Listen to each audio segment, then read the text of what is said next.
here is a quick refresher in case you don't remember exponents from previous years. So what is an exponent? Well, let's start with some vocab. If we're looking here, this whole thing is called a power. Now, a power is the product of repeated factors. So what does that mean? Well, it is the product of the big number, our base, multiplied by itself the number of times that this little number, which is called the exponent, tells you.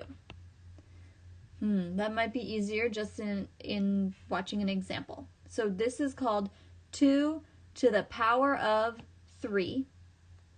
It is also sometimes called 2 cubed. But cubed only means to the power of 3. So let's go with 2 to the power of 3.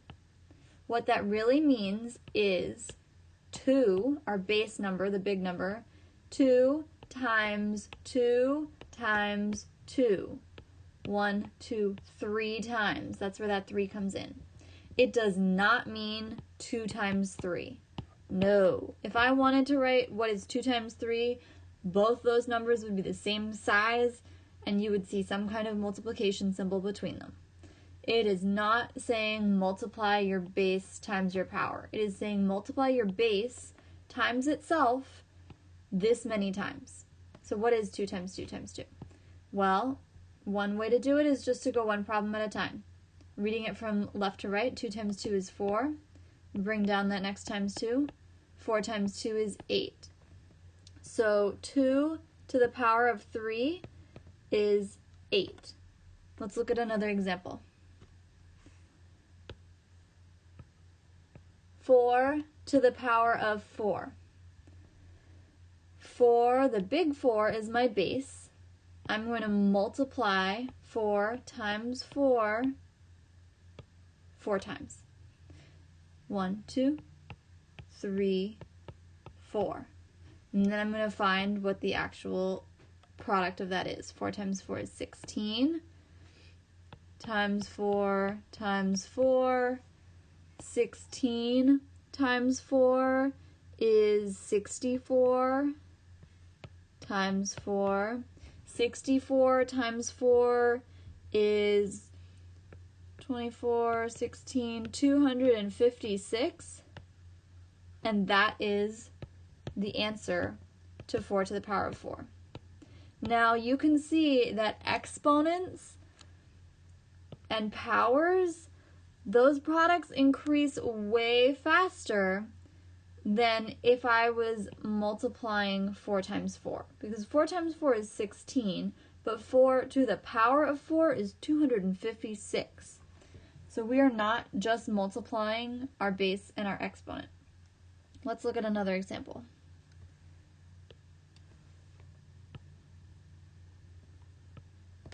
5 to the power of 2. This can also be called 5 squared, and I'll talk about the funny meanings in a minute. This is not 5 times 2. Nope. That's the most common error. It is 5 times 5. My base, 5. That's the only number that's being repeated in my multiplication.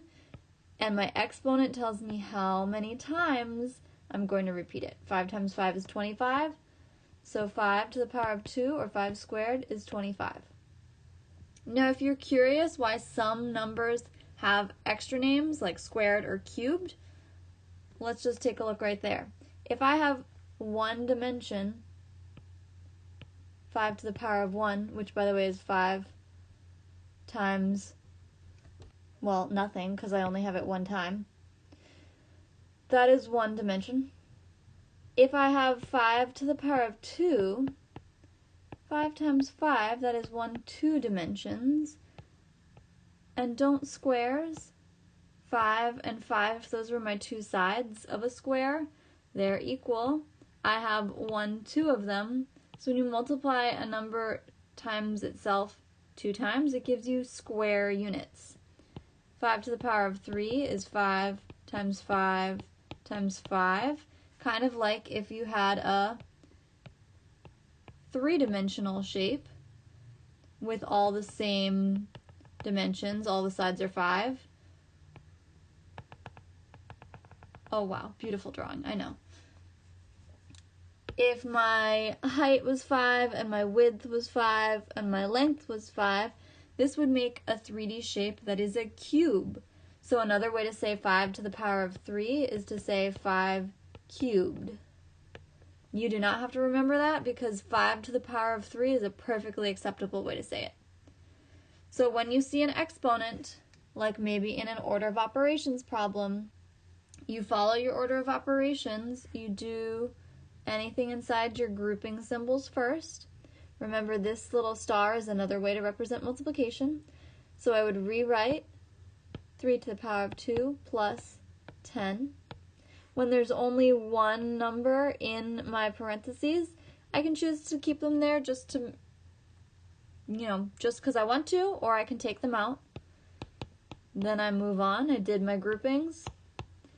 Now I do my exponents. Remember, the most common mistake is for people to be like, oh, it's multiplying 3 times 2. No, this is 3 times 3 plus 10. I recommend writing it out as a step in your order of operations, and then you can say, well, 3 times 3 I know is 9, plus 10 is 19. So when you're doing order of operations, make sure that you're remembering your steps to do exponents.